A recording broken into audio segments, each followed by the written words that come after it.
இந்த வரிசையில் நம்ம பார்க்க போகிற குரு பயிற்சி துலாம் ராசிக்காரர்களுக்கு எந்த விதத்தில் அமைகிறது அப்படிங்கிறத பற்றி இப்போ தொடர்ந்து நாம் பார்க்கலாம்.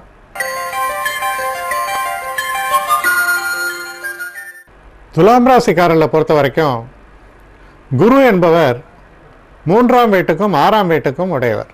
எப்படி பார்த்தாலும் குருவினால் பெரிய நன்மைகளை பெறுவார் அப்படின்னு சொல்லவே முடியாது. 3ஆம் வீட்டுக்கு உடையவராக நல்ல ஒரு எழுத்து திறனை தருவார். எழுத்துத்துறையிலோ இல்லை ஒரு பேச்சுத்துறையிலோ எதுலையோ இருக்கிறவங்க வந்து நல்லபடியாக அவங்களால எந்த ஒரு விஷயத்தையும் தர முடியும். நிறைய நாலேஜ் பேஸுன்றது நல்லாயிருக்கும். 6ஆம் வீடு, 6ஆம் வீடு என்பது இந்த கடன்காரர்களில் வரக்கூடிய பிரச்சனைகள் இதெல்லாம். ஆனால் இதெல்லாம் பெரிய அளவு குறைந்தே காணப்படும். குரு 6ஆம் வீட்டுக்கு அதிபதியாக இருந்து அவர் நல்லபடியாக இருந்தால் உடம்பில் பெருசாக வியாதியும் இருக்காது, உடம்பில் வலிமை இருக்கும், கடன் போன்ற பிரச்சனைகளும் இருக்காது, நமக்கு அதிகமான ஒரு எதிர்ப்பாளர்களும் இருக்க மாட்டாங்க. ரொம்ப சுமூகமாக நல்லபடியாக தான் நடக்கும். ஆனால் அந்த குரு கெடாமல் இருக்க வேண்டியது அவசியம்.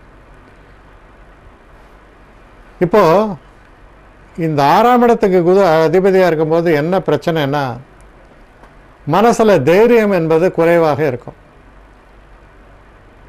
யாராவது ஒரு ரவுடி வந்து அடாவடியாக பேசுகிறான், எதிர்த்து நிற்கிறதுக்கான ஒரு தைரியம் இல்லாமல், சரி இந்த நேரத்தில் நம்ம ஏதாவது தலையிட்டால் நமக்கு தான் பிரச்சனைன்னு ஒதுங்கி போகக்கூடிய ஒரு மனோபாவம் ஏற்படும். ஏன்னா சாத்வீகத்தை குரு காண்பிக்கிறார். ஸோ அந்த ஒரு வழியில் பார்க்குறோன்னா நம்ம கொஞ்சம் பின்னடைவு அப்படின்னு சொன்னால் கூட மற்ற விதத்தில் எந்த விதமான பாதிப்பும் ஏற்படாமல் குரு உங்களை காப்பாற்றி விடுவார். இப்பொழுது இந்த குருவானவர் உங்களுடைய 11ஆம் வீட்டுக்கு வருகிறார். ராமாயணத்தில் வரும், ராவணன் வந்து இந்திரஜித்து வெற்றி பெற வேண்டும் என்பதற்காக எல்லா கிரகங்களையும் 11ஆம் வீட்டில் கட்டினான். ஆனால் சனி பகவான் மட்டும் தன்னுடைய காலை 12ஆம் வீட்டில் நீட்டிவிட்டார். அதனால் துர்பலன் ஏற்பட போகிறது என்பதை உணர்ந்தவன் கோபமாக வந்து அந்த காலை வெட்டுகிறான். அதனால் சனிக்கு வந்து ஒரு கால் சற்று ஊனம் என்பது போல ஒரு கதை சொல்வார்கள். அதாவது என்ன காரணம்னா, 11ஆம் வீட்டில் இருக்கக்கூடிய கிரகங்கள் நல்லவர்களோ கெட்டவர்களோ வெற்றியை தருவார்கள், அவ்வளோதான். அப்போ இந்த குருவானவர் 11ஆம் வீட்டில் வரும்பொழுது நிறைவான வெற்றியைத்தான் தருவார் என்பது நிதர்சனம். அவர் பார்க்கக்கூடிய வீடுகளும் முக்கியத்துவம் வாய்ந்தது. அப்போது 11ஆம் வீட்டில் குரு வரும்போது என்ன நடக்கிறது, நமக்கு வர வேண்டிய பூர்வீக சொத்துக்கள் வந்து சேருவது, புதிதாக சொத்துக்கள் வாங்குவது, ஒரு நிலம் வாங்குவது, ஒரு அப்பார்ட்மெண்ட் புக் பண்ணுறது போன்ற விஷயங்களுக்கெல்லாம் உகந்த நன்மைகளை தரக்கூடிய வகையில் அமையும் அந்த 11ஆம் வீட்டு பயிற்சி. அதுபோக அவர் பார்க்கக்கூடிய பார்வை முதல்ல 3ஆம் வீட்டை பார்க்கிறார். மனசில் குழப்பம் அகலும், ஒரு தைரியமாக ஒரு முடிவு எடுப்பது, அதே மாதிரி எழுதக்கூடிய எழுத்துக்களில் ரொம்ப சிறப்பான எழுத்துக்கள் வெளிப்படுவது, கம்யூனிகேஷன் ஸ்கில்ஸும்பாங்க, அது ரொம்ப சிறப்பாக இருக்கும். யாருமே வந்து ரொம்ப பேசும்போது ரொம்ப சந்தோஷப்படுவாங்க, என்ன ஒரு சிறப்பாக ஒரு விஷயத்தை சொல்கிறார் அப்படின்னு. அதே போல் அவர் 5ஆம் இடத்தை பார்க்கிறார். 3 அப்புறம் 5ஆம் இடம். 5ஆம் இடம் என்பது புத்திரஸ்தானம், பூர்வ புண்ணியஸ்தானம். குழந்தைகளை எதிர்பார்த்திருந்தீங்கன்னா ஒரு அழகான குழந்தை பிறக்கிறது, அப்புறம் வந்து அதிர்ஷ்டங்கள் உருப்பெறுவது, நஷ்டங்கள் அகலுவது, அதுபோல் பல பெரிய மனுஷங்களுடைய பார்வை விழுவது போன்ற பல நன்மைகளை தரக்கூடியது இந்த 5ஆம் இடத்தை பார்க்கிறது. சில பேர் வந்து மந்திரஸ்தானம் என்று கூட சொல்வார்கள். அதாவது சில மந்திரங்களை நாம் வந்து தொடர்ந்து பாராயணம் செய்யும்போது அதற்கான பலன்களை தரக்கூடிய ஒரு காலகட்டமாகவும் இது அமையிறது. அப்புறம் பார்த்திங்கன்னா இவர் பார்க்கக்கூடிய இடம் 7ஆம் இடம். இது ரொம்ப முக்கியத்துவம் வாய்ந்தது. 7 என்பது திருமணத்திற்கான ஸ்தானம். பல நாட்களாக தடைபட்டிருந்த திருமணம் இப்பொழுது நிச்சயமாக நல்லபடியில் சந்தோஷமாக நடக்கும். அதனால் பார்த்திங்கன்னா இந்த குரு பயிற்சி என்பது ஒரு அற்புதமான ஒரு வரம். இந்த துலாம் ராசிக்காரர்களை பொறுத்த வரைக்கும் ரொம்ப சிறப்பானது அப்படின்றது நிச்சயமாக சொல்லிடலாம். ஏன்னா குருவுக்கு பலம் என்பதை எப்படி பார்த்திங்கன்னா 2ஆம் இடம் 5ஆம் இடம், 7ஆம் இடம், 9ஆம் இடம், 11ஆம் இடம் என்பது குருவுக்கு பலம் சேர்க்கக்கூடிய ஒரு இடங்கள். இந்த பலம் சேர்க்கக்கூடிய இடத்துல குரு வரும்பொழுது அவருடைய அந்த நெகட்டிவ், அதாவது அவர் ஒரு எதிர்ப்பு தன்மை என்பது சுத்தமாக மாறி நன்மைகளை நிறைத்து தரக்கூடிய ஒரு நல்ல தன்மையை பெற்றுவிடுகிறார். இப்போது இவருடைய பார்வையும் உங்களுக்கு ரொம்ப விசேஷமாக அமைஞ்ச பட்சத்தில், உங்களுக்கு தசை நல்லபடியாக இருக்கும் பட்சத்தில் ரொம்ப ஒரு அற்புதமான பலன்களை எல்லாம் நீங்கள் எதிர்கொள்ளலாம் அப்படின்ற ஒரு கணக்கு தென்படுகிறது.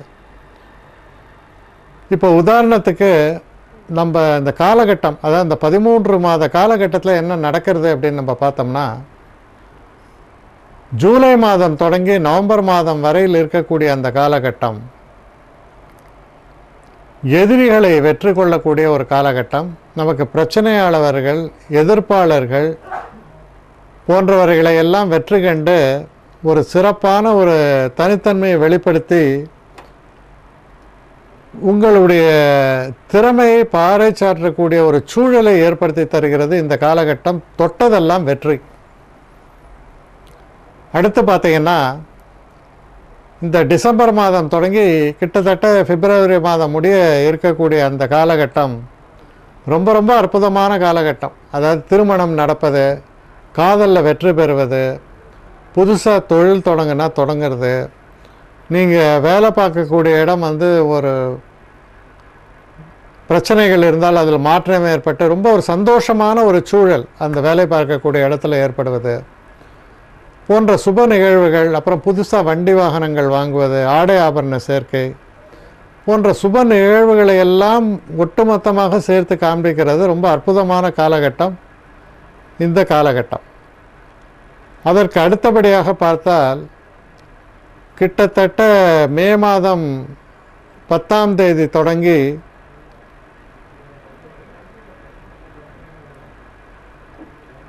அந்த குரு கடைசியாக வெளியில் போகிற வரைக்கும்,